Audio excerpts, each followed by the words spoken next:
പ്രിയമുള്ളവരെ, നമ്മൾ ഇന്ന് ലോക ലഹരി വിരുദ്ധ ദിനത്തോടനുബന്ധിച്ച് ലഹരി വിരുദ്ധ പ്രതിജ്ഞ ചെല്ലുകയാണ്. Green mission Kerala, KCDC Madhya Pradesh സമിതി, അതുപോലെ തന്നെ കോതമംഗലം സോഷ്യൽ സർവീസ് സൊസൈറ്റി എന്നിവയുടെ നേതൃത്വത്തിൽ നടത്തപ്പെടുന്ന ഈ സായാഹ്ന ധാരണയുടെ സമാപനത്തിൽ ലഹരി വിരുദ്ധ പ്രതിജ്ഞ എടുത്തുകൊണ്ട് നമ്മൾ പിരിയുകയാണ്. ഈ ലഹരി വിരുദ്ധ പ്രതിജ്ഞയിൽ നിങ്ങൾ എല്ലാവരെയും ഞങ്ങൾ സഹർഷം സ്വാഗതം ചെയ്യുകയാണ്. കൈകൾ മുന്നോട്ട് നീട്ടിപ്പിടിച്ച് നമുക്ക് ഈ ലഹരി വിരുദ്ധ പ്രതിജ്ഞ ഏറ്റുചൊല്ലാം.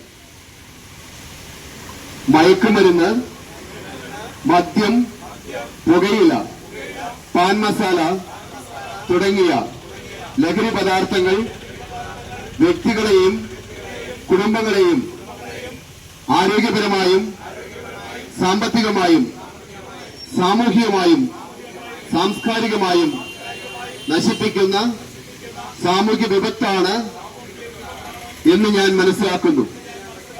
ഞാൻ ഏതെങ്കിലും ലഹരി പദാർത്ഥങ്ങൾ ഉപയോഗിക്കുകയോ അത് ഉപയോഗിക്കുവാൻ മറ്റുള്ളവരെ പ്രേരിപ്പിക്കുകയോ ചെയ്യുകയില്ല എന്നും ലഹരി വിരുദ്ധ പ്രവർത്തനങ്ങളിൽ പങ്കെടുത്ത് എന്റേതായ കടമ നിറവേറ്റുമെന്നും ലഹരിമുക്ത സമൂഹത്തിനായി പ്രയത്നിക്കുമെന്നും ഞാൻ പ്രതിജ്ഞ ചെയ്യുന്നു.